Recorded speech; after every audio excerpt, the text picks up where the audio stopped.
Hello traders, welcome to our weekly market breakdown. Stay tuned and let's jump right into the video.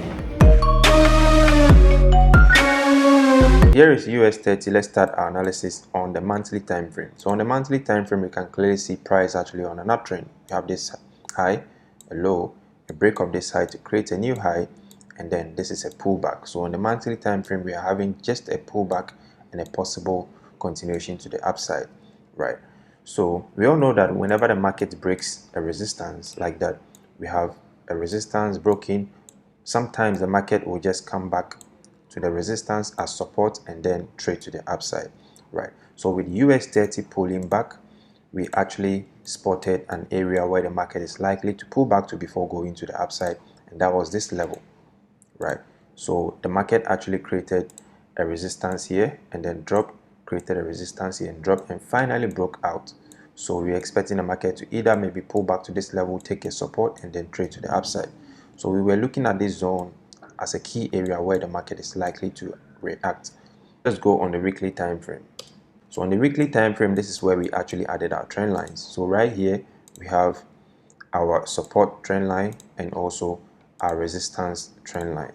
And on our support trend line, you can see we have our first touch here, our second touch, and also the third touch. So the third touch level is mostly a sensitive level where the market is likely to react, right? So at the third touch level, we were much concerned about the price action there, and also knowing that the third touch is also correlating with our support level, right?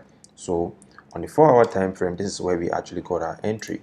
So this is the third touch area of the trend line. This is also a major support level that we are looking at. And then we can also see a double bottom right here. This is only a double bottom once the neckline gets broken, right? A double bottom is only considered a double bottom once this neckline gets broken, right?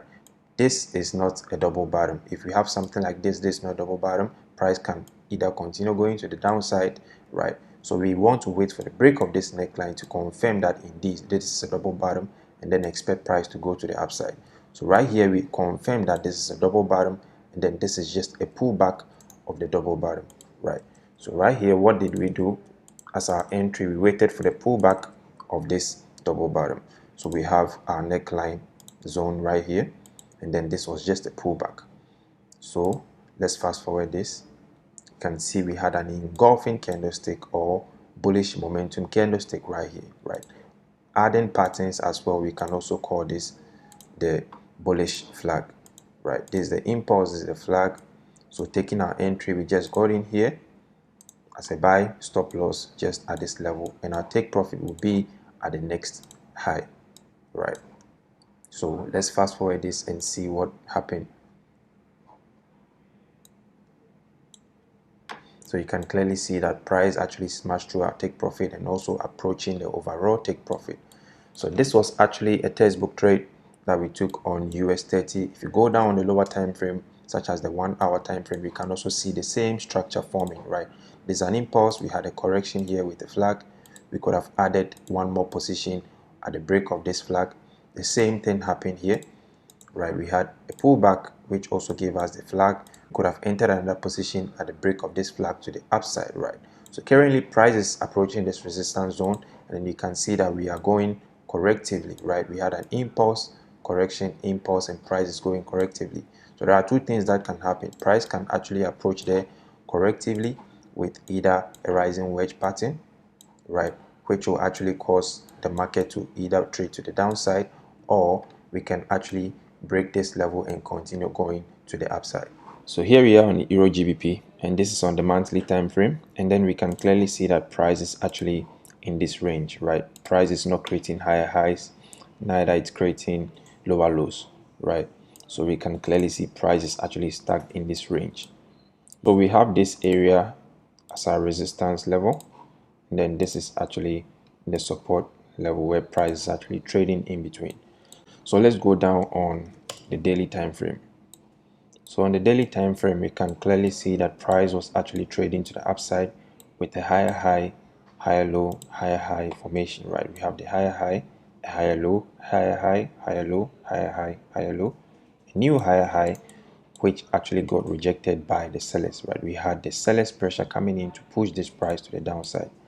And then right here, we can see that this higher low got broken, right? So we had a change of character.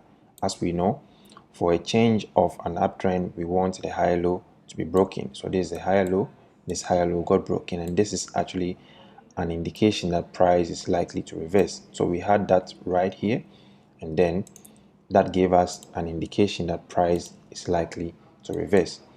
So here we had the beginning of a downtrend at this level. So this was just a pullback. This area was just a pullback. So we go down on the 4-hour time frame, and then this is what I'm talking about.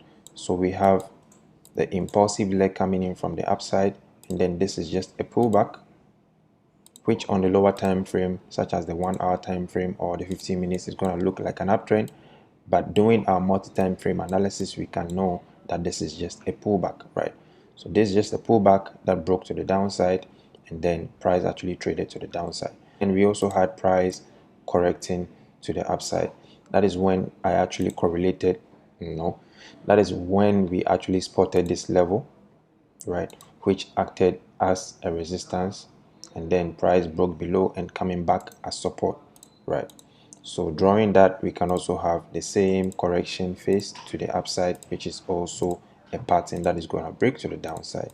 So here we had our entry right at the break of this pattern, stop loss above here, then our take profit is the previous lows right here. So you can see how this pair actually respects patterns, right? Whenever price is moving to the upside, we have patterns pushing the price to the upside. We have this impulse, this is a correction phase, impulse, there's a nice pattern, impulse, there's a nice pattern, there's a bullish flag, bullish flag, bullish flag, right? Whenever the price is coming down, we have impulse and bearish flags. So on the 1-hour time frame, you're gonna spot it very clearly. So here, previously we had the price going up, we broke this structure and then gave us this flag pattern, which actually broke to the downside, right? This is what we currently took. We had a breakout, and then you can see how price went to the downside. Price is not going to go down impulsively. It's always going to go down with impulse correction phase on lower time frames.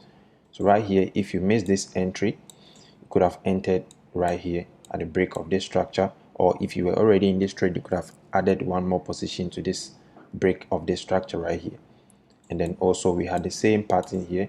It's a bearish flag, break, pullback, and then also break of this structure to the 90% area.